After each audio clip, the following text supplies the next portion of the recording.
ஓம் ஓம்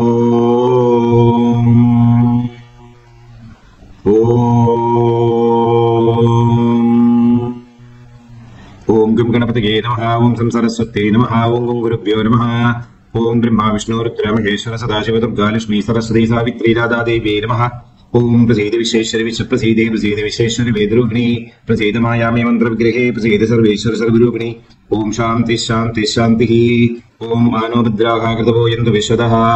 சதாசிவசமாரம்பாம் சங்கராச்சார்யமத்தியமாம் அஸ்மதாச்சார்யபர்யந்தம் வந்தே குருபரம்பராம். சர்வவேதாந்த சித்தாந்த கோச்சரம் தமகோச்சரம் கோவிந்தம் பரமானந்தம் சத்குரும் பிரணதோஸ்மியம். ஓம் ஸ்ரீ சத்குரு பரமாத்மனே நமः. பக்த கோடிகள் அனைவருக்கும் என்னுடைய நமஸ்காரம்.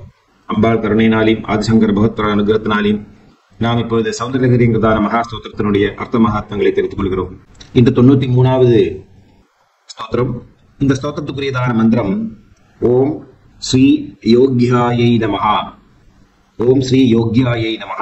ஸ்தோத்திரத்தினுடைய பலஸ்ருதி விரும்பியதை பெறுவதற்காக, நாம் எதை விரும்புகிறோமோ அது நமக்குள்ளே கைகூடுவதற்காக. விருப்பம் நல்ல விருப்பமாக இருக்க வேண்டும் என்பது ரொம்ப முக்கியம். கெட்ட விருப்பங்களோட நாம் இறைவனிடம் பிரார்த்தனை செய்தோமானால் ஒருவேளை விருப்பத்தை சாதித்து கொடுப்பார் இறைவன். அதே நேரத்தில் அதை எப்படி திருப்பி எடுக்கலாங்கிறதான பிளான் பண்ணிடுவார். எப்படி உலகத்துல சிருஷ்டிங்கிற ஒரு ஆசை நடக்கிறதோ உடனடியாகவே அதனுடைய கடைசி நாளும் அது குறிக்கப்படும், சம்ஹாரத்தை. ஆனா நல்ல எண்ணங்களோட, நல்ல பாவனைகளோட, நல்ல சித்தத்தோட இறைவனை நாம் வழிபட்டு இறைவா எனக்கு இதை கைகூட வேண்டும் என்று ஆசைப்பட்டு நாம் கேட்டோமானால் அது நிச்சயமாக விரைவில் அது கைகூடம் கூடியதான ஒரு சூழ்நிலை ஏற்படுகிறது. எது நல்ல விருப்பம் என்றால், ஒரு விருப்பத்தினால நமக்கு நல்லது நடக்க வேண்டும், இந்த சமூகத்துக்கும் நல்லது நடக்க வேண்டும், வருங்கால ஜனங்களுக்கும் அதனால நல்ல பாவனைகளாக இருக்க வேண்டும். எத்தனையோ மகான்கள் இறைவனை குறித்து தபம் செய்து இறைவன் பிரத்யட்சமான இடத்துல என்ன வேண்டும் அப்பா அவனுக்கு கேள் வரம் அப்படிங்கிற நேரத்துல எனக்கு இன்னும் எதுவும் தேவையில்லை, இன்னும் யாரெல்லாம் பஜனை செய்கிறார்களோ அவர்களுடைய நல்ல எண்ணங்கள் எல்லாம் கைகூடும்படியாக இறைவன் அனுகிரகம் செய்ய வேண்டும். அப்படி எப்பவுமே பக்த ஜனங்களுடைய க்ஷேமத்துக்காகவும் லோக க்ஷேமத்துக்காகவும் நிறைய பேர் தபம் பண்ணி இறைவனிடம் வரம் கேட்பதாக உண்டு. இதெல்லாம் தான் நல்ல விருப்பங்கள். மோட்சம் அடைய வேண்டும், முக்தி அடைய வேண்டும், யதார்த்தமான ஆன்மீக ஞானத்தை அடைய வேண்டும், சரளமாக இறைவனுடைய நாமாக்கள், பாடல்கள், ஸ்தோத்திரங்கள், ஸ்லோகங்கள் இதெல்லாம் எனக்கு ஞாபகத்துக்கு இருக்க வேண்டும், சதா சர்வ காலத்திலையும் ஒன்னு தியானம் செய்திருக்கக்கூடியதான பாக்கியம் கிடைக்க வேண்டும். இதெல்லாம் நல்ல எண்ணங்கள். அப்ப நல்ல எண்ணம் எது, கெட்ட எண்ணம் எது நாம் தெரிஞ்சு கொள்ள வேண்டும். ஒவ்வொரு எண்ணத்திலையும் சத்துவம், ரஜஸ், தமஸ் அப்படிங்கிறதான 3 விதமான எண்ணங்கள் உண்டு. அப்படி விரும்பியது பெறுவதற்காக இந்த ஸ்தோத்திரத்தினுடைய பலஸ்ருதி அம்பாள் கொடுக்கிறாள். சங்கல்பம் சிந்தித மனோரத லாபார்த்தம் 93 ஸ்லோகம் ஜெபேது. இந்த 93வது ஸ்லோகத்துல பகவத்பாதர் அம்பாளை எப்படி வர்ணிக்கிறார் அப்படின்னா, 92வது ஸ்லோகத்துல அம்பாளுடைய பரிபூர்ணமான இருக்கை, அம்பாளுடைய அந்த திரு உருவம், அந்த செம்மை நிறமான மகத்தத்துவம் இதையெல்லாம் சொல்லி வாழ்த்தினார். இந்த 93வது ஸ்லோகத்துல காமேஸ்வரனின் கருணைதான் பராசக்தி அப்படிங்கிறதான விஷயத்தை பற்றி தான் சொல்லுகிறார். காமேஸ்வரனுடைய கருணையே தான் பராசக்தி, அதுக்கு எந்த விதமான சந்தேகம் இல்லை. எப்படின்னா, பிரபஞ்சத்துல முதல் சிருஷ்டி ஆரம்பமாகிறது அப்படிங்கிறது காமேஸ்வரி, காமேஸ்வரன் இவர்கள் 2 பேர்கள் தான் பிரம்மத்திலிருந்து முதல்ல ஜாதமாகிறார்கள்.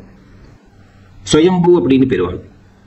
பிரம்மத்திலிருந்து சுயமாகவே தன்னுடைய விருப்பமான உருவத்தை எடுத்துக்கொண்டு வெளியே வருகிறது.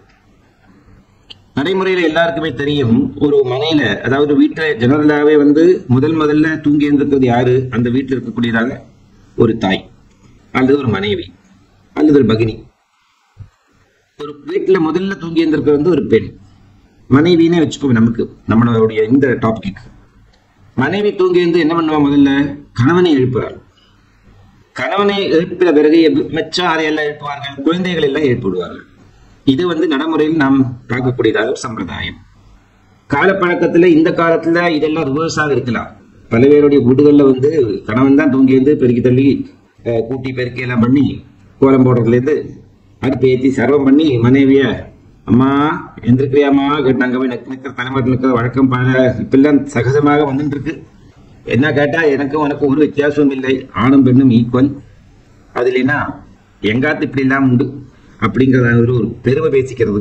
அப்படியா இருந்தா ஏன் முன்னே காலத்துல இந்த ஸ்லோகத்தை சொன்ன மாதிரி இருந்தது? சிருஷ்டியினுடைய ஆரம்பம் அம்பாளினுடைய விருப்பம். அம்பாளுக்கு தான் இச்சாசக்தி, ஞானசக்தி, கிரியாசக்தி. இந்த 3 சக்திகளால தான் நவகோளங்களை, நவகிரகங்களை அவங்கள ஃபார்வர்டு மோஷன்லயும் பேக்வேர்டு மோஷன்லயும் ஸ்டேஷனரி மோஷன்லயும் நிறுத்தலாம். அப்படி முதல்ல காமேஸ்வரி எழுந்திருந்து சிருஷ்டி ஆரம்பம் செய்யலாம் அப்படின்னு பரபிரம்மமூர்த்தியான பரமேஸ்வரனான காமேஸ்வரனுக்கு முதல்ல சிக்னல் கொடுக்குறார். அப்படி பரமேஸ்வரனும் பரமேஸ்வரியும் முதல்ல வந்த தெய்வங்களுக்கு பேரு காமேஸ்வரி, காமேஸ்வரன். அந்த காமேஸ்வரன் எப்பவுமே ஸ்ரீசக்கரத்துல பஞ்சபிரமாசனத்தினால அந்த ஸ்ரீசக்கரத்துல பிந்து ரூபமாக படுத்துக்கொண்டே இருப்பார். பொட்டன்ஷியல் எனர்ஜின்னு பேரு. ஸ்டாட்டிக், அசக்கமே கிடையாது. இன்னைக்கு நிறைய வீட்டுல பக்கெட்டை தண்ணீர் தலையில விட்டாதான் தூங்கிட்டு இருக்க வழக்கம் பல பேருக்கு. அம்பாள் அப்படியெல்லாம் கிடையாது. மனசுல தியானம் பண்ற நேரத்திலே கணவனுக்கு மனசாவாச்சா கர்மனா எந்த விதமான தீங்கும் செய்யாதவள், நினைக்காதவள் அப்படிங்கிறதான மகாபதிவிரதையான சக்தி. இந்த கோலங்கள் எல்லாம் அடாத இஷ்டத்துக்கு எங்கெல்லாமோ ஓடிட்டு இருக்கு. கண்டிருந்து பார்க்கிறா பிரம்மாண்டம் உதயமாகிறது. ஒவ்வொரு பிரம்மாண்டத்துல ஒவ்வொரு சூரிய உலகம். அந்த சூரியனை ஒட்டி நிறைய கிரகங்கள் சுத்தி கொண்டிருக்கு. ஒவ்வொருத்தர் தாறுமாறா போறது, இடிக்கிறது, துவம்சம் பண்ணிக்கிறது, யுத்தம் பண்றது. கிரக யுத்தம்னு பேரு இருக்கு சம்ஸ்கிருத நம்ம ஜோதிஷாஸ்திரத்துல. அதிச்சாரம் எல்லாம் கேள்விப்பட்டிருப்பேன். வக்ரம், பலவிதமான பொசிஷன்ஸ் உண்டு நவகிரகங்களுக்குள்ள. அப்போ நிறைய கிரகங்கள் இருக்கிறதுல இருந்து முக்கியமாக 9 கிரகங்களை, நவகிரகங்களை அம்பாள் தேர்ந்தெடுக்கிறார். அந்த 9 கிரகங்கள் மனித உடம்புக்குள்ள நவத்வாரங்களாக இருக்கிறது. அவங்க வழியாக தான் நவரசம் உற்பத்தி ஆகிறது. புதுமை என்பது ஒன்று உற்பத்தி ஆகிறது. அதன் பிறகு 6 உபகிரகங்களை தேர்ந்தெடுக்கிறார். இந்த 6 உபகிரகங்கள் தான் நமக்கு உபதிரவகாரிகளாக இருக்கு. யாரெல்லாம் அப்படின்னா காமம், குரோதம், லோபம், மோகம், மதம், ஆச்சரியம். இப்படி 9, 6, 15. இந்த 15 பேரையும் ஒரே மந்திரத்துல கண்ட்ரோல் பண்றதுக்கு பஞ்சதசாட்சரி ஜபத்தியானம்னு பேரு. அம்பாளுடைய பஞ்சதசாட்சரி தான் 15 திதி வித்யா தேவதைகளாக இருக்காங்க. அதாவது 14 சதுர்தசிக்கு அப்புறமா அமாவாசை அல்லது பௌர்ணமி. அம்பாளையும் சேர்த்தா 16 அப்படி சோடசாட்சரி மந்திரம் அப்படிங்கிற தத்துவத்தை அம்பாள் உருவாக்குறான். அதுதான் கீ. இந்த 15 லாக்கையும் ஓபன் பண்றதுக்கு பராசக்திங்கிறதான அந்த 16வது கீ, அதான் சோடசாட்சரி. அப்படி நவகிரகங்கள் எல்லாம் அவங்களுக்கு சேர்ந்ததான உபகிரகங்கள் எல்லாம் சேர்த்து ஒரு சிஸ்டம் கிரியேட் பண்றாங்க. இவங்களுக்கு எல்லாம் கண்ட்ரோல் பண்றதுக்கு, இவங்களோட எல்லாம் தத்துவங்களை எல்லாம் எழுப்பி விடுறதுக்கு, கண்ட்ரோல் பண்றதுக்கு எல்லாத்துக்கும் சேர்ந்து மனோ தத்துவத்தை உருவாக்குறாள் தேவி. மனோ தத்துவம் உருவாக்கின பிறகு ஆகாயம், அக்னிர், வாயு, ஆப, பிருத்திவி அப்படிங்கிறதான பஞ்சபூதங்களை உருவாக்குறாள். பஞ்சபூதங்களோட தன்மாத்ரா சுரூபமான சப்த ஸ்பர்ஷ ரூபரச கந்தம் அப்படிங்கிறது அவங்களுடைய அந்த பஞ்ச பூதங்களுடைய கேரக்டரிஸ்டிக்ஸ், அவங்களுடைய டியூட்டி, வேலை, அவர்களுடைய ஆற்றல், அதுதான் சப்த ஸ்பர்ஷ ரூபரச கந்தம். அதன் பிறகு வரிசையாக இந்த இச்சாசக்தி, ஞானசக்தி, இச்சாசக்தி அப்படிங்கிறது இன்னொரு வேர்ஷன் உருவாகுது. அதுதான் நமக்கு எல்லாம் இருக்கிறது. இறைவனுக்கு இருக்கக்கூடியதான இச்சா ஞான கிரியாசக்தி கம்ப்ளீட்லி டிஃப்ரெண்ட். மனிதர்களுக்கு டிஃப்ரெண்ட், மற்ற இடங்களுக்கும் டிஃப்ரெண்ட். அதில் இருந்துதான் ரஜஸ், தமஸ், சத்வீகம் அப்படிங்கிறதான 3 குணங்களை உருவாக்குறான். அதன் பிறகு ஜீவாத்மா, பரமாத்மா அப்படிங்கிறதான தத்துவம் உருவாகுது. அப்படி பரிபூர்ணமான ஒரு மனிதனுக்கு 5 விரல்கள் கையில, ஒரு கையில் 5 விரல், இன்னொரு கையில் 5 விரல், ஒரு காலில் 5 விரல், இன்னொரு காலில் 5 விரல். அப்படி பஞ்சத்வம், பஞ்சமி பஞ்சபூதேசி பஞ்சசங்கியோபசாரண்யே நமஹ. 5னுடைய மகாத்மத்தினால இந்த பிரபஞ்சத்தை உருவாக்குறாள். முதல்ல உருவாக்கிறதான பஞ்சமம், அதனால அதுக்கு பிரபஞ்சம் என்றதான பேர் வந்தது. இப்படி சிருஷ்டி எல்லாம் ஆரம்பிச்சு இவங்களை எல்லாம் கண்ட்ரோல் பண்றதுக்கு இவங்களுக்கு எல்லாம் ரெஸ்பான்சிபிளான ஒரு தேவதைகளை தேவை, மூர்த்திகளை தேவை. அதுக்கு பிரம்மாதிகள் என்றதான பெயர். அவர்கள் தான் பிரம்மா, விஷ்ணு, ருத்ர, மகேஸ்வரன். 4 பேர் 4 தூண்களாக அமர்ந்து அவங்களுக்கு தூண்களாக இருந்து அம்பாளை ஏற்றுக்கொள்வதற்காக அல்லது அம்பாளுக்கு சேவை செய்வதற்காக அவர்களை மாற்றிக்கொள்கிறார்கள். அவர்கள் பூர்வ புண்ணியத்தினால அந்த தகுதிக்கு இணைந்து வருகிறார்கள். எல்லாத்துக்கும் தகுதின்னு ஒன்று உண்டு.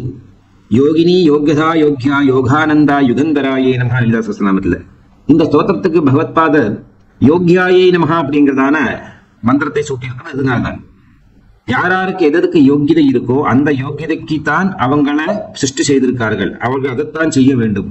அப்படி செய்யறதுனால மட்டும்தான் அவர்களுக்கு உன்னதியான, அதாவது சத்கதி அப்படிங்கிறத ஒன்று உருவாக்க முடியும். இந்த தத்துவத்தை எடுத்துக்காட்டுவதற்கு தான் பகவத்பாதர் விரும்புவதை பெறுவதற்கு நமக்கு விருப்பம் வெறுப்பு எல்லாம் உண்டாகிறது எதுல இருந்து அப்படின்னா பிரகிருதியிலிருந்து உண்டாகிறது. ஏன்னா பிரகிருதியில் தான் நாம் செஞ்சதான பாப புண்ணியத்தை எல்லாம் டெபாசிட் பண்ணி வச்சிருக்கோம். அது பெரிய ஒரு மெமரி கார்டு ஆட்டமா, கிளவுடுன்னு வச்சுக்கோங்களே, மெமரி கிளவுடு. ஒவ்வொரு இண்டிவிஜுவல் செல்ஸும் அந்த மெமரி கிளவுட்ல இருந்து அவங்களுக்கு தேவையான சிக்னஸை மட்டும் எடுத்துக்கிறது. அதுபோல இந்த ஜீவாத்மா ஒரு சரீரத்துக்குள்ள போறது அப்படின்னா, இந்த பிரம்மதேவன் வந்து தலையில எழுதுறார் அப்படின்னு சொல்லி கதைகள்ல கேள்விப்பட்டிருப்போம். சிருஷ்டி என்ன பண்ண, நம்மளும் ஒரு சிருஷ்டி தான், நாம பிறக்கிறதும் ஒரு சிருஷ்டி தான். அப்ப நம்மளுடைய சிருஷ்டி நேரத்துல இந்த பிரபஞ்சத்தில் இருக்கக்கூடியதான கர்ம வினைகள் பாப புண்ணியங்கள் இதற்கு முன்னாடி இந்த ஜீவாத்மா ஒரு சரீரத்தில் இருந்து என்னெல்லாம் செஞ்சதோ அதையெல்லாம் உடம்பு முடிஞ்சு கொடுத்தனா அந்த கர்மா அழிஞ்சு போகாது, கர்மா பிரகதியில ஒட்டிக்கும். இப்ப நிறைய இந்த இன்டர்நேஷனல் எம்என்சிஸ்ல, அதாவது கார்பரேட் கம்பெனிஸ்ல ஒரு பழக்க வழக்கம் உண்டு. என்ன அப்படின்னா, ஒரு கம்பெனியில வந்து மொத்தம் 100 ஷேர் இருக்கு அப்படின்னா அதுல 25 ஷேரை வந்து கம்பெனி எம்ப்ளாயிஸ்க்குன்னு ஒதுக்கி வச்சிருவா. இந்த கம்பெனி எம்ப்ளாயிஸ் என்ன பண்ணோம் அப்படின்னா, பொசிஷன் இருக்கிற வரைக்கும் இந்த ஷேரை வந்து வச்சுக்கலாம், அதனுடைய அனுபவங்களை எல்லாம் அனுபவிக்கலாம்.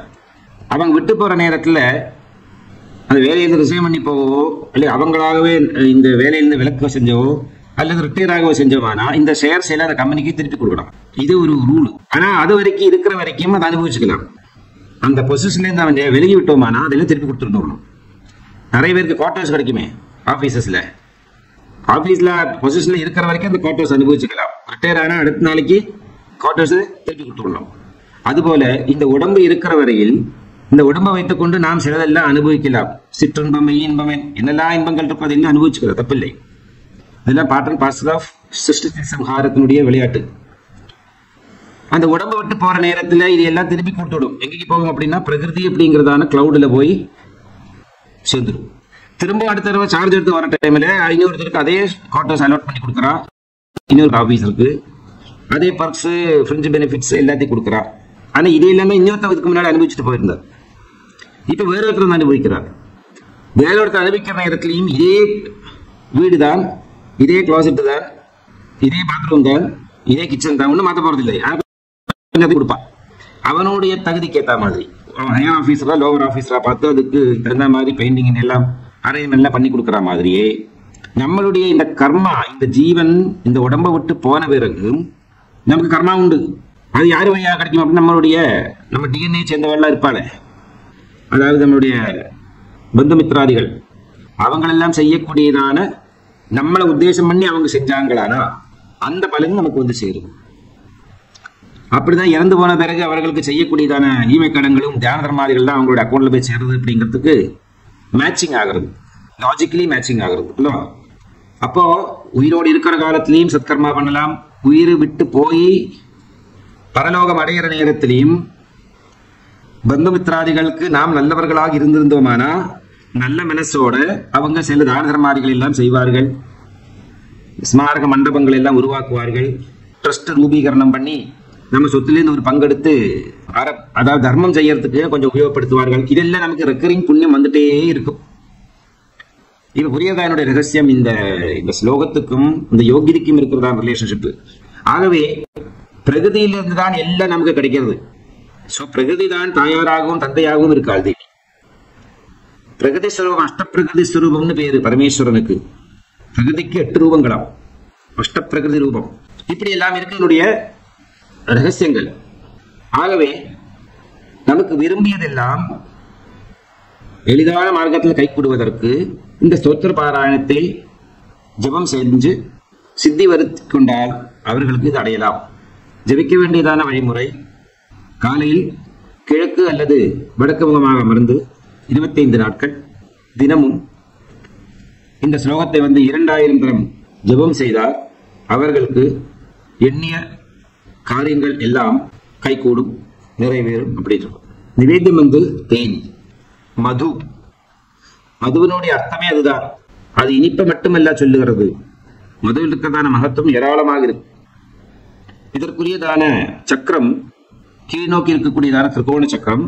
சக்கரத்துக்கு நடுவே ஓம் ஹ்ரீம் அப்படின்னு 2 பீஜாட்சரங்கள் எழுதி அதுக்கு கீழே ஹ்ரீம் ஹ்ரீம் அப்படின்னு 2 தடவை எழுதணும். அப்படி ஓம் ஹ்ரீம் ஹ்ரீம் ஹ்ரீம். இதுக்கு முன்னாடித்த ஸ்லோகத்துக்கும் இதுதான். எங்கெங்கெல்லாம் பிரகிருதி இருக்கும் அங்கெல்லாம் ஹ்ரீங்கார மந்திரம் வரும். தட் இந்த ஆன்மீகத்தில் இருக்கக்கூடியவருக்கு ஞாபகம் வச்சுக்க வேண்டியதான ஒரு விஷயம். எங்கெல்லாம் சொத்து சுகம் தனம் தானியம் எல்லாம் வருதோ அங்கெல்லாம் ஸ்ரீம் அப்படிங்கிறத பீஜாட்சர மந்திரம். அதை ஞாபகம் வச்சுக்கணும்.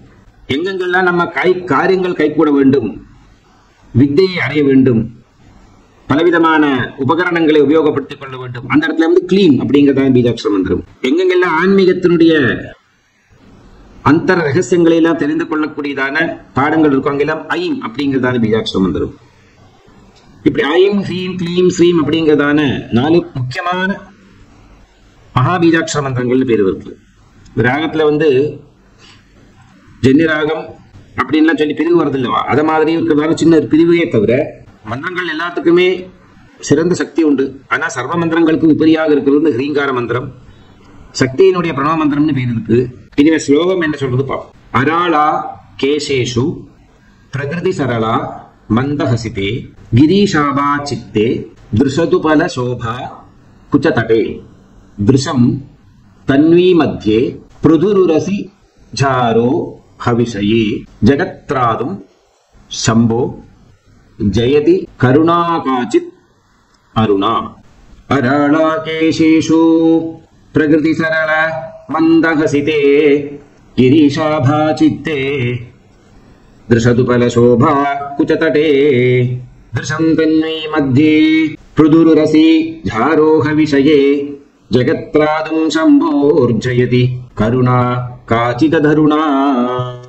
92வது ஸ்லோகத்துல அம்பாள் பரபிரம்மமூர்த்தியான காமேஸ்வரனான சதாசிவனுடைய மேல எப்படி தன்னுடைய சிருங்கார ரசத்தால பிரதிபலனம் செய்கிறாள் அப்படிங்கிறதான தத்துவத்தை தெரிந்து கொண்டோம். பஞ்சபிரம்மாசத்தை அமர்ந்திருக்கக்கூடியதான சக்தி எவ்வளவு அழகாக தன்னுடைய அங்கலாவண்யங்களை ஒவ்வொன்றுத்தையும் பரமேஸ்வரனை நோக்கி பரமேஸ்வரனுடைய மனசுல காம தத்துவத்தை காமபீஜத்தை உருவாக்கி சிருஷ்டியை ஆரம்பம் செய்யலாம் அப்படிங்கிறதான ஒரு சிக்னல் கொடுக்கிறான். அதே நேரத்தில் அந்த இடத்துல பிரம்மரசம் உருவாகிறது. அம்பாளுடைய அந்த சிருங்காரசத்துக்கு பேரு பிரம்மரசம். பிரம்மத்துல பிரதிபலனமாகத்தான் அதுக்கு பிரம்மரசம் என்று பேரு. அம்பாள் அனுப்பிச்சது வந்து சிருங்காரசம். அந்த சிருங்காரசம் பிரம்மத்துல சேர்ந்து பிரம்மானந்த ரசத்தை உருவாக்குறது. இந்த ஸ்லோகத்துல சிருஷ்டியினுடைய ரகசியத்தை ஆரம்பிக்கிறதுனால இதுக்கு கருணாரசம் என்றதான பேர். அம்பாள் கண்கள் கடைக்கண் பாரம்மா அப்படின்னு பகவத் பாதரே இதுக்கு முன்னாடி ஸ்லோகத்தை சொல்றார். அனைத்து ஜீவராசிகளும் அம்பாளுடைய கடைக்கண் வேண்டும், அந்த கண் பார்வை கொஞ்சம் கிடைச்சா கூட போரும் அப்படிங்கிறார்.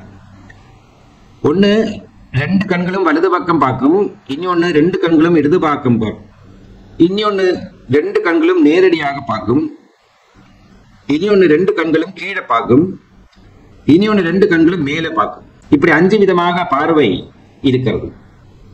அம்பாள் தன்னுடைய கண்களை இப்படி வலது பக்கமாக திருப்பி பார்க்கிறா அல்லது இடது பக்கமாக திருப்பி பார்க்கிறா. பரமேஸ்வரனை பார்த்து கொண்டே இருக்காள் தேவி. அதாவது வெஸ்ட் சைட்ல உட்கார்ந்து ஈஸ்ட் சைடு பார்க்கிறான். எங்க இறைவனுடைய பார்வை இருக்கிறதோ அங்க உத்தித்பானு சஹஸ்ராபா சதுர்பாகு சமன்விதாயே நமஹ. சூரியன் அங்கிருந்து உதயமாகிறார். மேற்கில் உட்கார்ந்து பூர்வத்தை பார்க்கிறாள் என்றால் இன்னொரு அர்த்தம் உண்டு. விஷ்ணு புராணத்துல மகாவிஷ்ணுதான் சர்வம் அப்படின்னு வியாக்கியானம் செய்யப்படுகிறார். அவர் தான் எல்லாத்தையும் சிருஷ்டி ஸ்ரீ சம்ஹார் எல்லாத்தையும் பார்த்துக்கிறவர். அவர் வழியாகத்தான் எல்லாம் உற்பத்தி ஆகிறது. இந்த மகாவிஷ்ணுவுக்கும் சக்திக்கும் வித்தியாசம் கிடையாது, 2 பேரும் ஒண்ணுதான். ஒன்னு புருஷ உருவமாக இருக்கு, இன்னொன்னு ஸ்ரீ உருவமாக இருக்கு. இதுக்கு முன்னாடி ஸ்லோகத்தில் நான் வியாக்கியானம் பண்ணியிருக்கேன் இந்த மகத்துவத்தை. திருடனான பரமேஸ்வரனுடைய உடம்பிலிருந்து தர்மம் தர்மிங்கிறது உருவாகிறது. அந்த தர்மம் எப்பவுமே விட்டு நிற்கும். அந்த தர்மம் 2ஆக பிரிஞ்சு ஒன்னு விஷ்ணுவாகவும் ஒன்னு சக்தி பார்வதி தேவியாகவும் மாறப்படுகிறார்கள். ஆகவே அந்த சக்தியும் இந்த விஷ்ணு ஒண்ணுதான். அவங்க 2 பேரும் எங்கிருந்து வந்தார்கள்? பரமேஸ்வரனிடம் இருந்து வந்தார். சோ பரமேஸ்வரனுடைய வலது பாகம் மகாவிஷ்ணுவாகவும் பரமேஸ்வரன் இடது பாகம் மகாசக்தியாகவும் சொல்லப்படுகிறது. சிவம் சதாசிவனுக்கு ஒரு ஆக்டிவிட்டி அப்படியே உட்காந்துருப்பார். தன்னோட உடம்புலேருந்து உற்பத்தியாகிறதான பலவிதமான பிரம்மாதிகள் எல்லா கர்மங்களையும் செய்வார்கள். அவர்களுக்கு எல்லா விதமான தூண்டுகோலாக இருப்பார்கள், கண்காணிப்பாக இருப்பார்கள், எல்லாமாகவும் இருப்பார்கள். ஆனால் எதிரி தலைப்பட்டுக்க மாட்டார். அதுதான் சதாசிவத்தினுடைய தப்பு. அப்போ பிரபஞ்சத்துல ஞானம் தேவை. எதுக்கு ஞானம் தேவை அப்படின்றால் அஜ்ஞானம் அதிகமாக இருப்பதனால. பிரபஞ்சம் பூராவும் அஜ்ஞானம் தான். நாம் தெரிந்துக்காத விஷயங்கள், தெரிந்துக்க வேண்டியதான விஷயங்களே தெரிந்துக்க வேண்டியதான வழியில மார்க்கத்துல தெரிஞ்சுக்காம இருக்கிறதும் அஜ்ஞானம். தப்பாக புரிஞ்சின்றதும் அஜ்ஞானம். தப்பாக புரிந்து கொள்வதற்கு முயற்சி செஞ்சதும் அஜ்ஞானம். அப்ப உலகத்துல அஜ்ஞானம் அதிகம், ஞானம் ரொம்ப கம்மி. ஆகவே தமஸ்வரூபமாக இருக்கக்கூடியதான அஜ்ஞானம் பிரபஞ்சம் பூராவும் இருக்கு. அங்கங்க ஒரு சின்ன பல்பு ஏற்றி விட்டா மாதிரி ஸ்ட்ரீட் லைட்ல முன்ன காலத்துல கிராமங்கள்லாம் இருக்கு. ஒரு லைட் எரியும், ஏதோ வருஷம் என்னைக்கோ எரியும், எப்போ எரியும், அது வாட்டுக்கு இருக்கு. அங்க இருக்கு இல்லையான்னு கூட யாருக்கு தெரியாது. வாட்டு சொல்லி கோட்டு இருக்கு. ஒரு 15, 20 வாட்டு 30 வாட்டுக்கு போட்டிருப்பாங்க. ஒரு பெரிய இருட்டா இருக்கிற கிராமத்துல. அது மாதிரி இந்த பிரம்மாண்டத்துல இந்த சூரியன் எல்லாம் ஜுஜுபி.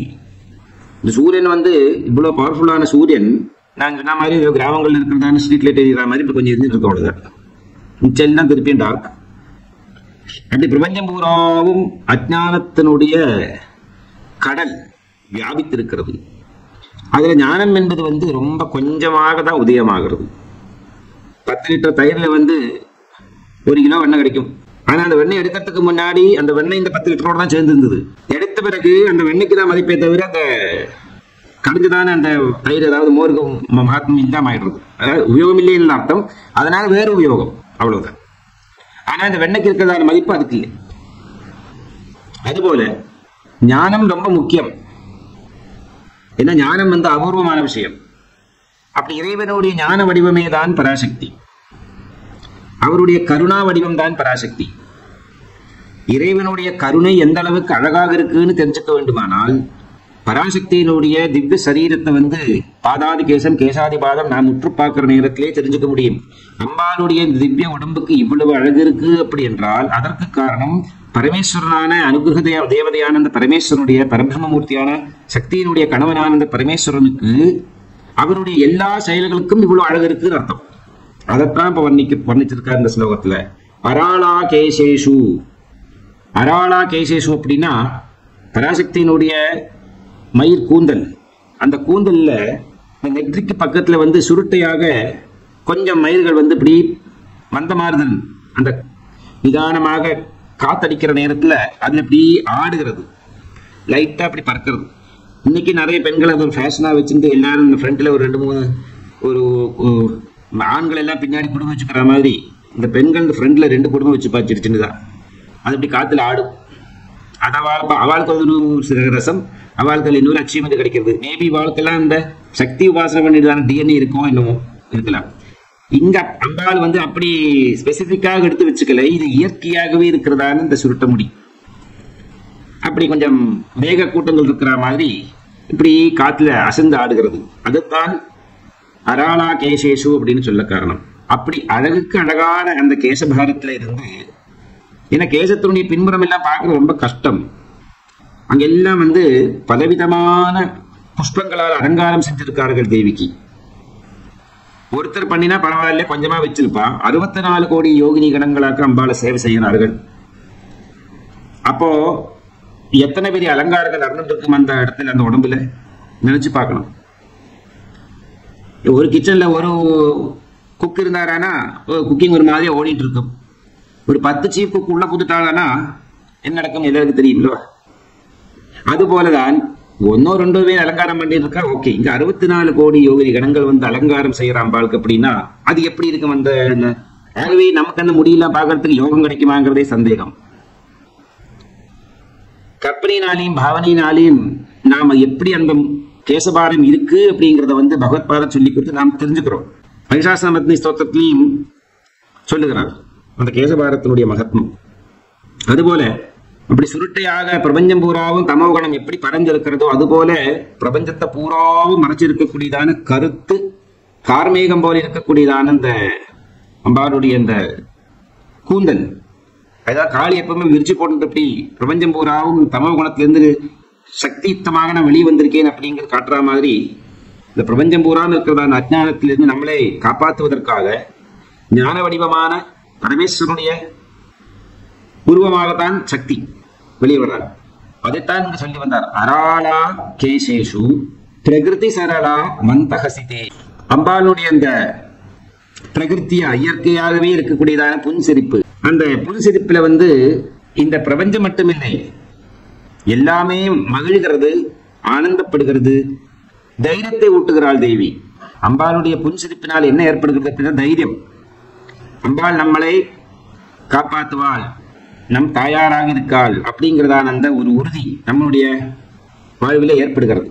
அம்பாளுடைய புன்சிரிப்பு, அம்பாளுடைய புன்னகை என்பது பொன்கை தான். அது அணிகணங்கள்லாம் இருக்குல்வா, நம்மளுடைய கைகளில் போட்டுக்கிறதான வலை ரத்னாவரங்கள்லாம் இருக்கு. புன்னகை தான் பொன் வளைகள். பெண்களுக்கு பொன் வலை போட்டு கொடுத்தா முகத்துல புன்சிரிப்பு பார்க்கலாம், புன்னகையை பார்க்கலாம். அப்ப முகத்தில் இருக்கிறதான புன்சிரிப்புக்கும் கரங்கள்ல போட்டிருக்கக்கூடியதான் பொன் வலைக்கும் சம்பந்தம் இருக்கு. அம்பாள் பிரகதியில அம்பாளுடைய இந்த விதானத்தை நாம் முற்று பார்க்கிற நேரத்திலையும் தொட்டு பார்க்கிற நேரத்துல எல்லாம் நமக்கு ஆச்சரியம் தோணும். இப்படி இல்லாம இருக்குமா சிருஷ்டி அப்படின்னு. என்ன அழகு, என்ன அழகு. செடி கொடி மரங்களாகட்டும், நதிகளாகட்டும், மலைகளாகட்டும், காடுகளாகட்டும், பிரகிருதிக்கு என்ன அழகு. அதுபோல பிரகிருதி சரளா மந்தஹசிதா, மந்தஹசிதமாக, மந்தஹசிதம்னா சின்ன புன்சிரிப்போட இருக்கிறதான அந்த திருமுகம் பூர்ண சந்திரனுடைய அழகை மிஞ்சுகிறதான அழகு அம்பாளுடைய திருவதனத்துக்கு இருக்கு. சரீஷாபா சித்தே, சித்தம் பூராவும் இந்த காட்டு வாகை பூ அப்படின்னு ஒரு பூ இருக்கு. அந்த காட்டு வாகை பூவை போன்றதான சித்தத்துடையவள். சித்தம், சித்தம் ரொம்ப சிறப்பான ஒரு நாமம். பிரம்மத்துல சித்தம் ரொம்ப முக்கியம். மனசு, புத்தி, சித்தம், அகங்காரம் அப்படின்னு 4 முக்கியமான தத்துவங்கள் நாம் தெரிஞ்சிருப்போம். பரபிரம்மமூர்த்தியான அந்த பரமேஸ்வரன் சித்தஸ்வரூபமானவர். அந்த பரமேஸ்வரனை மகாவிஷ்ணுவுக்கு அடைய முடியலை. ஆகவே கிருஷ்ணாவதாரத்துல அந்த பரமேஸ்வரனை யாரெல்லாம் மனசுல தியானம் செய்து உத்தமமான பூஜை புனஸ்காரம் செய்தார்களோ அந்தவர்களுடைய எல்லாம் சித்தத்தை கவர்ந்து விட்டார் கிருஷ்ண பரமாத்மா. ஆகவே அவருக்கு சித்தச்சோரன் என்றுதான் பெயர் வந்தது. சித்தம் என்றால் பிரம்மம் என்றுதான் அர்த்தம் உண்டு. யாரெல்லாம் பிரம்மத்தை மனசுக்குள் தியானம் செய்து உபாசனை பூஜைகள் செய்கிறார்களோ அவர்களுடைய சித்தத்தை கிருஷ்ண பரமாத்மா திருடி செல்கிறார். இங்க பிரம்மம் என்றால் பரமேஸ்வரன் என்றுதான் அர்த்தம். கிருஷ்ண பரமாத்மா ஒவ்வொருடைய சித்தத்தை கவர்ந்தார் என்றால் என்ன அர்த்தம்? மகாவிஷ்ணுவாக இருந்து அடிமுடி தேடப்படப்பட்டதான பிரம்மனுக்கும் விஷ்ணுவுக்கும் பரமேஸ்வரனை பார்க்க முடியாததான அந்த அவங்க மனசு இருந்ததான அந்த பத்தாக்குறையை தீர்த்து கொடுக்கிறதான பகவானுடைய அருள் தான் கிருஷ்ணாவதாரத்துல மகாவிஷ்ணு கிருஷ்ணனாக அனைவருடைய சித்தத்தையும் கவர ஆரம்பித்தார். இன்னைக்கும் சித்தத்தை கவர்ந்து கொண்டிருக்கக்கூடியவர் தான் கிருஷ்ண பரமாத்மா. அப்படி ஒரு அர்த்தமும் இதுல இருக்கு. அப்பேற்பட்டதான சித்தத்தை எல்லாம் காட்டு வாகைப்பூ அப்படிங்கிறத வாகைப்பூ, அந்த பூவினுடைய அழகு, மனம், குணம், ரசனை இது மாதிரி இருக்கிறதான அந்த சித்தம், அந்த சித்த சுரூபத்தை எல்லாம் இந்த பூவோட தாரதமியம் பண்ணி பார்க்கிறார். ஆகவே பகவத்பாத சொல்றார், தாயே பராசக்தி, மனதிற்கும் வாக்குக்கும் எட்டாத்த தத்துவம் தான் பரமேஸ்வரன் பரமேஸ்வரிங்கள் தான் நீங்க 2 பேர்களும். அந்த சிவப்பு வர்ணமாக இருக்கிறதான செம்மை வர்ணமாக இருக்கிறதான பரமேஸ்வரனுடைய கருணாசக்தியாகத்தான் நீ அமர்ந்திருக்காய். அந்த சக்தி எப்படியெல்லாம் நான் பார்க்கிறேன் என்றால், 1 சுருட்டை மயிராகவும், 2 இயற்கையான புன்முறுவல் அல்லது புன்சிரிப்பான உன்னுடைய திருமுகமாகவும், காட்டுவாகை பூ போன்றதான மெத்தையான மனமும், அதுதான் சித்தம், கல்லுக்குள்ளே இருக்கும் மாணிக்க கல்லின் காந்தியை போலவும் திருடத்தை போலவும் கவர்ச்சியை போலவும் இருக்கிறதான உன்னுடைய ஸ்தனங்கள், மிகவும் இழைத்ததான உன்னுடைய இடுப்பு, பிரம்மாண்டமாக விகசிதமாக உசர்ந்திருக்கக்கூடியதான உன்னுடைய ஸ்தனங்கள், பின்தட்டுக்கள், அதாவது அமர்ந்திருக்கக்கூடியதான இடம் அம்பாளுடைய பின்புறமானது, அது பின்தட்டுன்னு பேர்.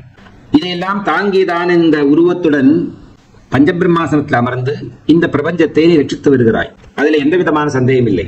திருஷதுபல சோபா குச்சதட்டே, ஸ்தனங்கள் என்பது வந்து திருடமாக இருக்கக்கூடியது. திருடமாக இருக்கக்கூடியதான ஸ்தனத்துக்கு பலவிதமான அர்த்தங்கள் உண்டு. சாமுத்திரிகா லட்சணத்துல, காமசாஸ்திரத்துல இல்ல பல இடங்கள்ல வியாக்கியானம் செஞ்சிருக்கார்கள். இங்க என்ன, பக்தி ரசம் இறக்கக்கூடியது, பக்தி ரசம் இருக்கக்கூடியதான் அம்பாளுடைய ஸ்தனங்கள். இதுக்கு முன்னாடி நிறைய வியாக்கியானம் பண்ணியாச்சு இதை பத்தி.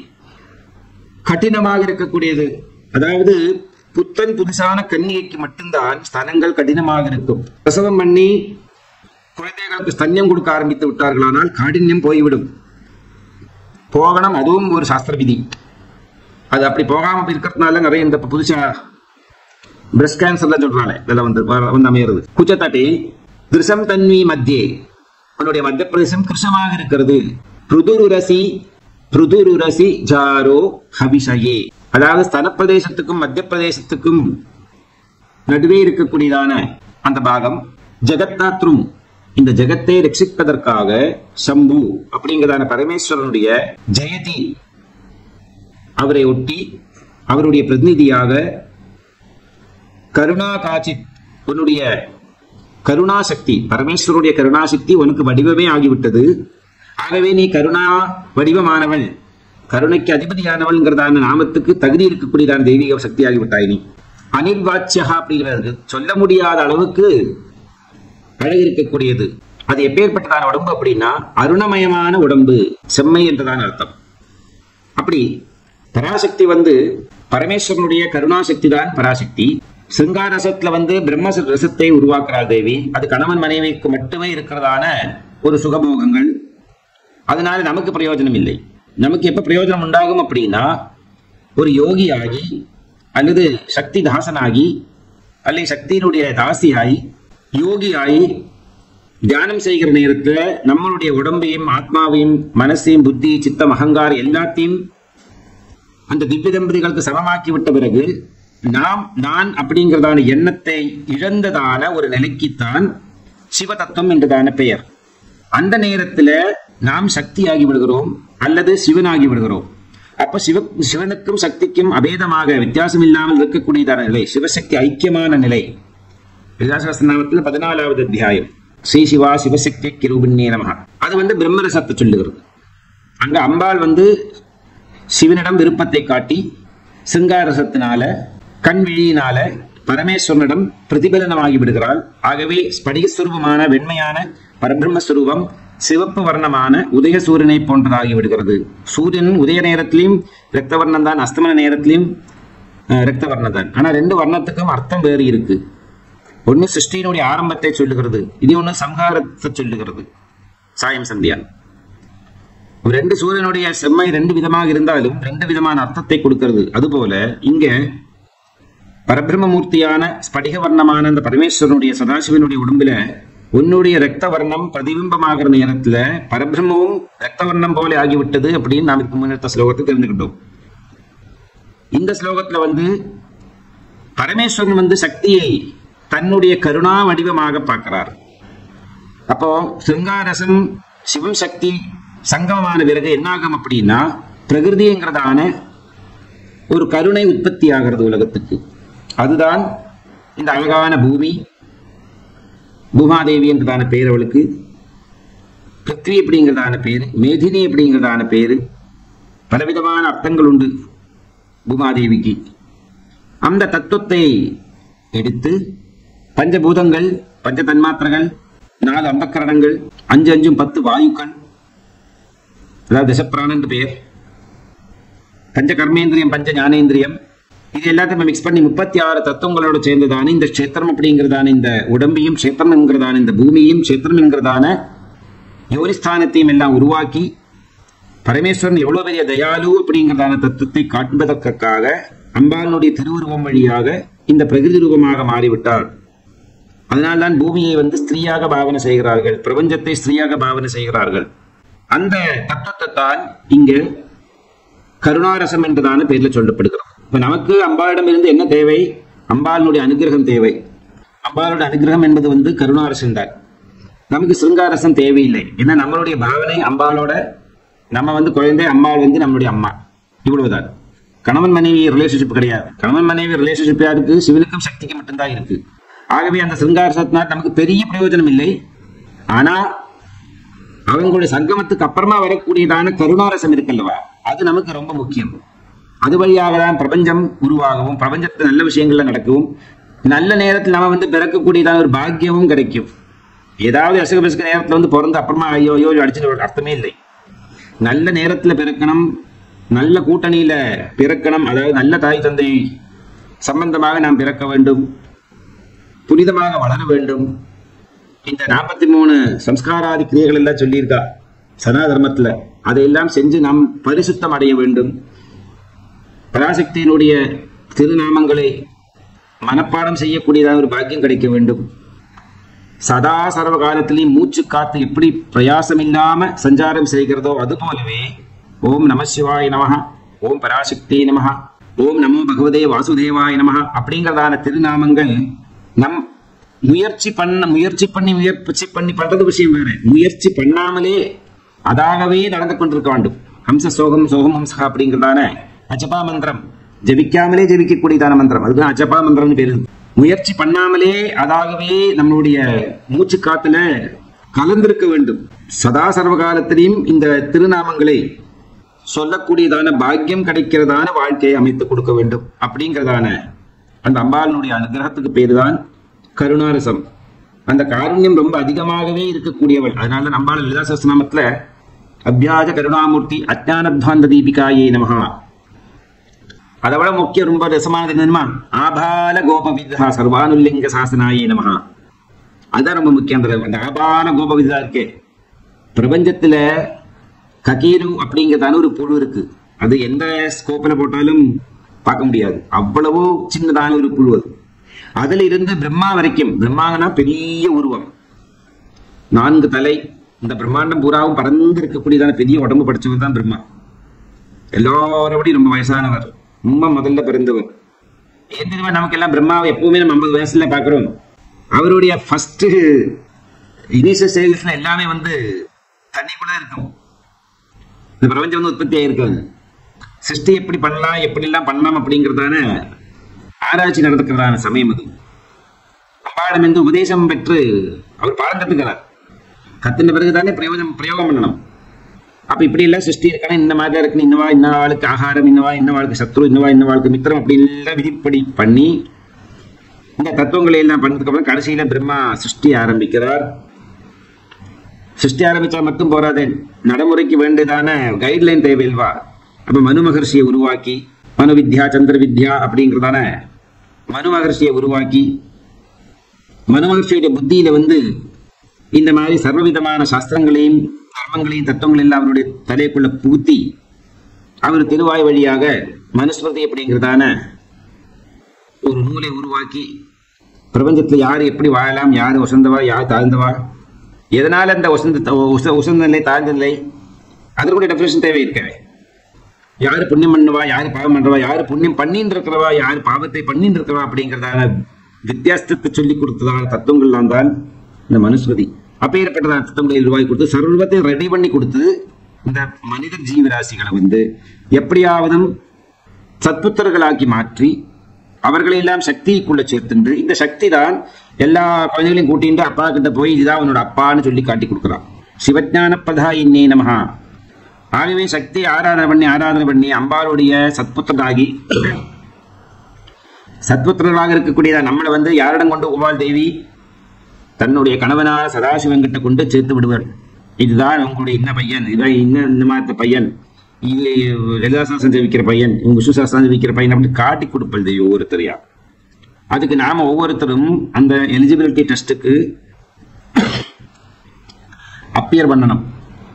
அப்படியானா தான் முடியும். அதுக்குத்தான் உபாசனா அப்படிங்கிறதான தத்துவத்தை உருவாக்கணும். உபாசனா காண்டம்னே இருக்கு வேதத்துல. அதுதான் கர்மகாண்டத்தினுடைய ஒரு பை போர்ஷன் தான் உபாசனா காண்டம். ஞானகாண்டம் கர்மகாண்டம், முதல்ல ஞானகாண்டம் மட்டும்தான் இருந்தது. ஞானகாண்டம் மட்டுமா இருந்தது எப்படி தெரிஞ்சுக்க முடியும், புரிஞ்சுக்க முடியும்? சொர்ணம் 24 கேரட் இருக்கிறதான சொர்ணத்தை வச்சு என்ன பண்ண முடியும்? அதுல கொஞ்சம் செம்பு இல்லைன்னா வெள்ளி எல்லாம் சேர்த்து 22 24 22 20 18 எல்லாம் கொண்டு வந்ததுக்கு அப்புறமா அது காணிகள் எல்லாம் பண்ணி போட்டுக்கலாம். அத மாதிரி ஞானகாண்டம் மொத்தம் ஞானமா இருந்தா அங்க ஏற்றக்குறவே இல்லை, சமதுல்யமாகிறது. இந்த இடத்துல காலப்பழக்கத்துல என்ன ஆகுதுன்னா ஏற்றக்குறவுகள் ஏற்படும். அப்ப ஞானகாண்டம் கர்மகாண்டம் தேவைப்படும். அப்படிதான் கர்மகாண்டத்தை உருவாக்குறான். இப்போ ஒரு இடத்துல நல்ல சிஸ்டமா எல்லாம் போயிட்டு இருக்கு அப்படின்னா அங்க புதுசா ஒரு சிஸ்டத்தை உருவ பண்ண வேண்டிய அவசியம் இல்லை. எங்கெல்லாம் வந்துட்டு எசக பெசக்கெல்லாம் இருக்கும் அந்த இடத்துல சிஸ்டம் தேவை இல்லவா? இப்போ நான் MBA படிக்கிற காலத்துல எனக்கு ஒரு பாடத்திற்கு எந்த மார்க்கெட்ல நீங்க MBAs ஆர் யூஸ்ஃபுல் அப்படின்னு, அதாவது எங்கெல்லாம் மார்க்கெட்டை கண்ணா பின்னான்னு இருக்கோ, சிஸ்டம் இல்லாம லூப் ஹோல்ஸ் எல்லாம் இருக்கிறதான இடம் இருக்கும், அந்த இடத்துல தான் ஒரு மேனேஜ்மெண்ட் பையன் போய் உட்காந்து அங்க சிஸ்டத்தை உருவாக்கி இப்படி பண்ணு இந்த மாதிரிலாம் செய்யும் அப்படின்னு ஒரு சிஸ்டத்தை உருவாக்கி அதுபடி பர்ஃபெக்டா நடத்தி கொண்டு போக முடியும். அதுபோலதான் இது. ஆகவே ஆன்மீகத்துல நாம் பலவிதமான பாடங்களை கற்றுக்கொள்வோம். நாமங்களை சொல்லி, புராண கதைகளை கேட்டு, புராண படனம் பண்ணி, லிখিত ஜபம் பண்ணி, பாடல்களை கேட்டு, ஸ்தோத்திர பாராயணம் பண்ணி, சகசிரநாமங்களில் சொல்லி, தியானம் பண்ணி, தர்மாதிகள் கர்மாங்கள் எல்லாம் பண்ணி, மற்றவங்களுக்கெல்லாம் உபகாரப்பிரதமாக இருந்து மானவ சேவா மாதவ சேவா அப்படின்னு மனித இனங்களுக்கும் மற்ற இனங்களுக்கும் நாம் சேவை செஞ்சு இப்படி பலவிதமான மார்க்கங்கள் வழியாக நாம் நம்மளை புனிதமாக்குகிறோம். இப்ப கோல்டு ஸ்மித்து கோல்டை அடிச்சு எப்படி ஸ்புடம் பண்ணி எடுக்கிறாரோ, ஒரு ஜோதிஷ் சாஸ்திரத்தின் எப்படி புடம் பண்ணி நவகிரகங்களுடைய பிளானட்டரி பொசிஷன்ஸ் எல்லாம் இவர் பிறந்த நேரத்துக்கு ஏற்ற மாதிரி அதையெல்லாம் கணிச்சு ஸ்புடம் பண்ணி கொடுக்கிறாரோ, அது போல நம்மளுடைய ஜீவாத்மாவை எதிர வேணா கை வச்சுக்கும், எதிர வேணா நக்கிறதுக்கு. பஞ்சாமிரதம் கொடுத்துருக்கிறது உள்ளங்கையில போட்டிருப்பான், நட்ட நடுவில் போட்டிருப்பான் பஞ்சாமிரதத்தை. அங்க நக்கிறத விட்டு இருக்கிற விரல்ல அங்க இங்கெல்லாம் நக்கிட்டு இருந்தா எப்படி பஞ்சாமிரதோட டேஸ்ட் அனுபவிக்க முடியும் அல்லவா? அதுபோல நமக்கு கண் முன்னாடி கொடுத்துருக்கா கிருஷ்ணாராமா கோவிந்தா, ராமகிருஷ்ணா கோவிந்தா, கிருஷ்ணா கேசவ முகுந்த முராரே வாமன மாதவ கோவிந்தா ஸ்ரீதர கேசவ ராகவிஷ்ணு லட்சுமிநாய நரசிம்ஹா மத்ஸ்ய கூர்ம வராக நரசிம்ம வாமன பரசுராம ஸ்ரீராம வல்ராம ஸ்ரீகிருஷ்ணா அப்படின்னு சர்வத்தை நம்ம கண் முன்னாடி கொடுத்துருக்கிறத விட்டு அப்ப அதையெல்லாம் விட்டு நம்ம வேற எங்க இல்லாம சுத்தத்துல அர்த்தமே இல்லை. பஞ்சாமிரதம் இருக்கிறது நட்ட உள்ள கைக்குள்ள, அப்ப அங்கதான் நக்கணும். விரலையெல்லாம் பழகி பார்த்தா அந்த இனிப்பை அனுபவிக்க முடியாது.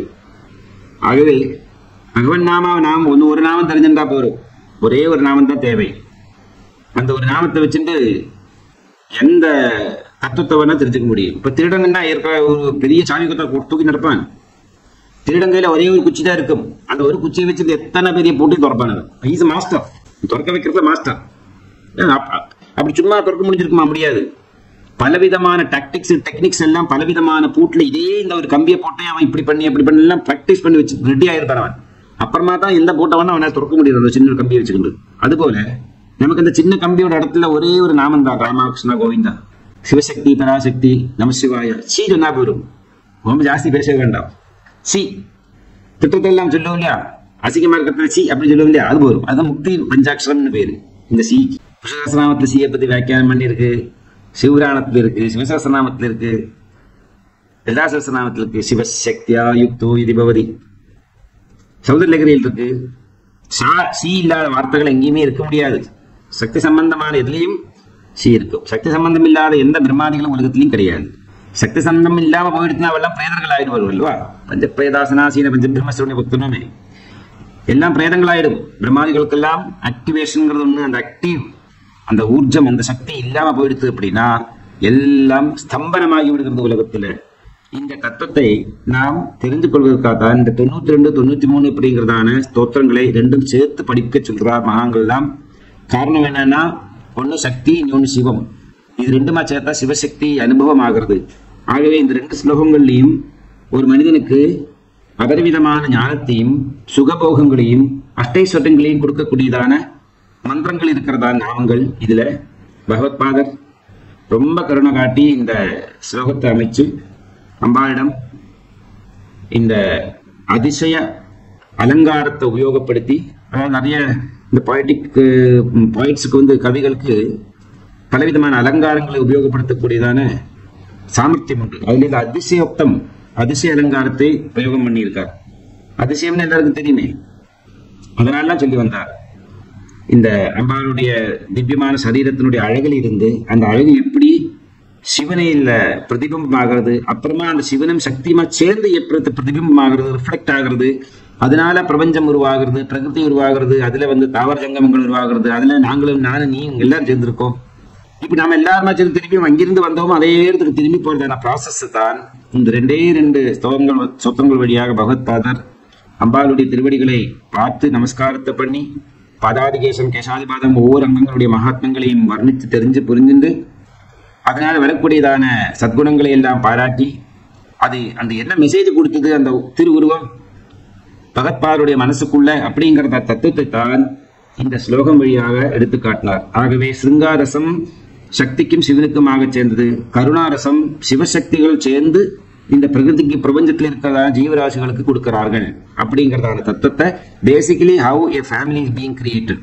ஒரு ஆணும் பெண்ணும் திருமணமாகி அவர்களுக்கு குழந்தை பேர் உருவாகி அந்த குழந்தைகள் வழியாக அவங்க குழந்தைகள் உருவாகி இப்படி எப்படி ஒரு குடும்பம் பெருசாகிறதோ எக்ஸ்பேண்ட் ஆகிறதோ அதே மாதிரியே சிவசக்தி ஐக்கியம் வழியாக இந்த பிரபஞ்சத்துல இந்த பிரம்மாண்டத்துல சர்வம் உற்பத்தி ஆகிறது. உற்பத்தியானது எல்லாத்தையுமே அம்பாலே போஷணம் அப்படிங்கிறதான பலவிதமான சக்திகளால நமக்கு தேவையான அளவுக்கு உணவை கொடுத்து வயிற்றுக்கு உணவு, உடம்புக்கு உணவு, கண்ணுக்கு உணவு, காதுக்கு உணவு, மூக்குக்கு உணவு, ஒவ்வொரு அங்கங்களுக்கும் உணவு உண்டு. பொதுவாக உணவு அப்படின்னு என்ன நினைச்சுட்டு இருக்கா, 10 கிலோ ரைஸ் வாங்கி போட்டு நல்லா குழைச்சு உண்டு அடுத்து உள்ள ஏற்றியா உணவு, அது இல்லாது எல்லாமே உணவு தான். சர்வம் போக்தா. இந்த பிரபஞ்சத்துல சர்வம் நாம கன்சியூம் பண்ணிட்டே இருக்கோம். எதையெல்லாம் நாம கன்சியூம் பண்றோமோ அதுக்கு பேரு புக்தல். அதை கன்சியூம் பண்றவனுக்கு பேரு புக்தல் அல்லவா? மூச்சை நாம கன்சியூம் பண்றோம், கண்கள் வழியாக ஓனத்தை பார்த்து அதை கன்சியூம் பண்ணிக்கிறோம், மூக்குனால மனத்தை கன்சியூம் பண்ணிக்கிறோம். அழகா நல்லெண்ணெய சக்கில் ஆத்தின நல்லெண்ணெய் விட்டு ஊத்தப்பம் பண்ணினா ஆருக்கு தான் சாப்பிட்றா தோணும். 2000 வருஷம் தவம் பண்ணிதானே தபசுக்கு கூட இந்த மூக்கு பக்கத்துல இப்படி போனா போயிடும் கொஞ்சம் வழியா. இப்ப கொஞ்சம் மிளகா பண்ணி மீறினா சேர்ந்து ஒரு கட்டு கட்டலாம் அப்படின்னு தோணும் இருக்கு. அத மாதிரி எல்லா விதத்திலையும் நாம சாப்பிட்டுக்கிட்டே தான் இருக்கோம். சில பேர் காதுகள் வழியாக நாமாக்களை திருநாமாக்களை கன்சியூம் பண்ணுவார்கள். இந்த மாதிரி சொற்பொழிவுகளை கேட்டு கன்சியூம் பண்ணுவார்கள். கன்சியூம் பண்ணனுடைய பெனிஃபிட் என்ன? எல்லாமே ரொம்ப எதையெல்லாம் நாம் சாப்பிடுகிறோமோ அந்த அத்தனை பொருள்களும் ரொம்ப விடும். உணவை அறிந்தினோமானா வயிறு ரொம்பும். காதுக்கு ஒரு லிமிட்டுக்கு மேல எதாவது கேட்டோமான காது ரொம்பிடும். மூக்குக்கு ஒரு லிமிட்டுக்கு மேல மணக்க முடியாது. இந்த சௌகந்திகம் அப்படிங்கிறதான படலத்துல பார்க்கலாம். மகாபாரதத்துல பீமனை தேடின்னு போவார். இந்த புஷ்பத்தினுடைய வாசனையை தேடி தேடி போவார். ஒரு லெவலுக்கு போனதுக்கு மயக்கம் பெற ஆரம்பிச்சது அந்த மரத்தினுடைய திகட்டல் நம்ம மூக்கு தாங்கிக்க முடியாது, நம்ம உடம்பே வெடிச்சிடும். அதே போல கண்கள் காலையில சூரியனை பார்க்கறது ரொம்ப வசதி. மத்தியான நேரத்துல பார்க்கிற நேரத்துல பச்சேமா சரதசதம், ஜீவேமா சரதசதம், மந்தாமா சரதசதம், மோதாமா சரதசதம், பிரபாமா சரதசதம், அதீஜாசியாமா சரதசதம் அப்படின்னு விசேஷ முத்ரா ரூபத்துல கண்களாக நம்ம பார்க்கிறோம். நேரடியாக பார்த்தா கண் வெடிக்கும், வீட்டுக்கு மேல தாங்கிக்க முடியாது. சாயந்தர நேரத்துல சூரியனை பார்க்கிறோம், வேறு விதமாக இருக்கு. இப்படி நாம எதையெல்லாம் பஞ்ச சப்த ஸ்பர்ச ரூபரச கந்தங்கள் வழியாக தன்மாத்திரங்கள் வழியாக கான்டாக்ட் வச்சுக்கிறோமோ அது எல்லாமே நாம புக்தகா அதை போஜனம் தான் செய்யறோம், கன்சியூம் தான் பண்றோம். பகவானுடைய திருவுருவத்தை பார்க்கறது ஒரு கன்சம்ஷன் தான். அதான் God is an uninvited guest. At the same time God is an object to consume அப்படிங்கிறார். புரியுதா? ஸ்வாலோ பண்ணிடும். இதுக்கு முன்னாடி ஸ்லோகம் தான் சொன்னேன் இல்லவா? பகவானுடைய திருவுருவத்தை பார்த்து கண்ணுல பளிச்சுன்னு ஒரு கிளிக் போட வேண்டியது, கேமராவில் பட்டன் அமுக்கிற மாதிரி அப்படியே முழுங்கி விடுறது. இந்த சகாதேவன் மகாபாரதத்துல பார்த்தப்பேலோ பகவானை நான் முழுங்கிடுவேன் அப்படின்னாரு. பகவானை முழுங்கினா இது அர்த்தம். ஒவ்வொரு பக்தர்களும் யாரெல்லாம் அந்த பகவானை கன்சியூம் பண்றார்களோ இது ரொம்ப நல்ல உசந்த கன்சம்ஷன் ஆகுது. அப்படின்னா இந்த கோபிகைகள் இருக்கானே எல்லா கோபிகமார் தான் கிருஷ்ணனை ஹையஸ்ட் கன்சம்ஷன் பண்ணுவா. சில வீடுகளில் எலக்ட்ரிசிட்டி கன்சம்ஷன் ஹையா இருக்கும். காரணம் என்ன? நிறைய டிவைசஸ் வச்சுருப்பா, அப்போ கரண்ட் பில் ஜாஸ்தி ஆகத்தான் செய்யும். ஹையஸ்ட் கன்சம்ஷன் ஆகிறது. சில பேர் கொஞ்சம் தான் இருக்கும் லோவஸ்ட் கன்சம்ஷன். அப்ப இல்ல ஹையஸ்ட் கன்சம்ஷன் ஆஃப் அந்த காட்லினஸ் இல்லைன்னா அந்த டிவினிட்டியை யாரு ஹையஸ்ட் கன்சியூம் பண்ணியிருக்கா அப்படின்னா கோபிகள். அதனாலதான் கோபிகா ஜீவன ஸ்மரணம் கோவிந்த கோவிந்த கோவிந்தா அப்படி சொல்ல காரணம். அது யாரு சொல்றா? சாதாரணங்கள் சொன்னா விட மாட்டாரு, அக்குருல சொல்றார். கிருஷ்ணன் அவர் வரத்துக்காக வெயிட் பண்ணிட்டு இருக்கார். அன்னைக்கு ஏகாதசி அன்னைக்கு வராரு அவர். சோ பட்னியோட வெயிட் பண்ணிட்டு இருக்கார் அவரை வரவேற்று அவரோட செல்லாம பண்றதுக்காக. அவரு சொல்றார், இந்த விருந்தாவனத்தில் இருக்கிறதான ஒரு மணல் கூட யாரோட அப்படின்னு கோபிகளுடையது. அவர்கள் செடி கொடி மரங்கள்ல இருந்து எல்லாத்துலயும் அந்த கிருஷ்ணனை பார்த்து பார்த்து கிருஷ்ண பிரேமை முத்தி அவர்கள் எல்லாமே கிருஷ்ணாகி விட்டார்கள் அப்படின்னு. அதனால அவர்களுக்குள்ள கிருஷ்ணனை பார்க்க முடிஞ்சது அவர்களால. ஒவ்வொரு கோபிகளுக்கு பக்கத்துலயும் ஒரு கிருஷ்ணன் இருக்கிற மாதிரி பாவனை வந்தது அப்படின்னு பாகவத்தை சொல்றது. அதனுடைய யதார்த்தம், அதனுடைய ரியல் ட்ரூத் என்ன அப்படின்னா, தனக்குள்ளே தெய்வத்தை பார்க்கக்கூடியதான தன்மை அடைந்து விட்டார்கள். இந்த 92வது ஸ்லோகத்தை பிரம்மாதிகளுக்கு அந்த தன்மையத்துவம் கிடைத்து விட்டது. சக்தியை தாங்கி இருக்கக்கூடியதான ஒரு தன்மையத்துவம், ஒரு அப்பாயின்மெண்ட், ஒரு ஆர்டர், இல்லைன்னா ஒரு எலிஜிபிலிட்டி, யோகியதை கிடைச்சது. அதுபோல நாமளும் இறைவனை வந்து சப்தஸ்பர்ஷ ரூபரச கந்தங்களாக கன்சியூம் பண்ணிக்கணும். பகவானுடைய திருநாமங்கள், நல்ல நல்ல பஜனைகள் எல்லாம் கேட்டு கேட்டு கேட்டு கேட்டு அந்த பாடல்கள் வழியாகவும், நாமங்கள் கேள்வி வழியாகவும், உபன்யாசங்கள் சொற்பொழிவு எல்லாம் நிறைய கேட்டு கேட்டு கேட்டு கேட்டு பகவான கேள்வி வழியாக கன்சியூம் பண்ணிக்கிறது. அதுதான் சப்தம். அடுத்தது ஸ்பர்ஷம். அழகான திருபிம்பத்துல, மூர்த்தி விக்கிரகத்துல அபிஷேகம் செய்யறது. 22 டைப் ஆஃப் திரவியங்களால பகவானுக்கு அபிஷேகம் செய்யலாம். 24 ஆக்சுவலி, 24 தத்துவங்களுக்கு சமம். அது பலவிதமான திரவியங்களை அபிஷேகம் பண்ணி விக்கிரக தொட்டு தேண்டி தடவி விட்டு ரசிச்சு ருசிச்சு அப்படி ஸ்பர்சனம் வழியாக பகவானை கன்சியூம் பண்ணிக்கலாம். சப்த ஸ்பர்ஷ. அதுக்கடுத்து ரூபம். ரூபம் சொல்லவே வேண்டாமே.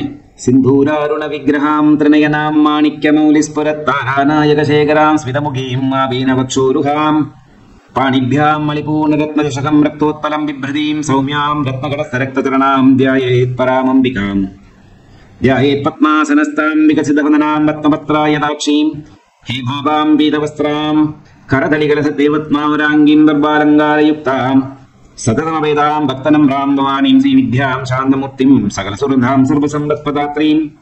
எவ்வளவு அழகு, எவ்வளவு அழகு.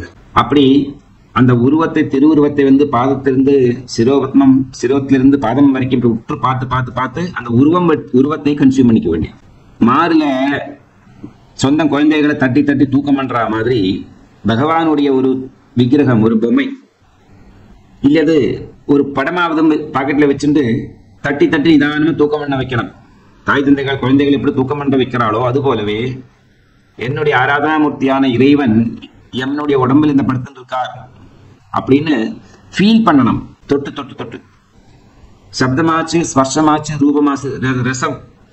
பகவானுக்கு அபிஷேகம் பண்ணதான தீர்த்தம், பகவானுக்கு நிவேதனம் பண்ணதான நிவேதன பொருட்கள், இறைவனுக்கு பாதத்துல போட்டதான இந்த புஷ்பங்கள், தீர்த்தம், அபிஷேகம் பண்ணதான தீர்த்தம், இதெல்லாம் நம்ம வந்து நாக்கு வழியாக விசுத்தி சக்கரத்துக்கு தான் போடுறோம். எல்லாத்தையுமே வாயில போட்ட அனைத்து பொருளும் முதல்ல டச் பண்றது விசுத்தி சக்கரத்தை தான். 16 தளமான சக்கரங்கள். அந்த விசுத்தி சக்கரத்தை சுத்தி பண்ணி அப்புறமா அநாகதத்துக்கு போறது.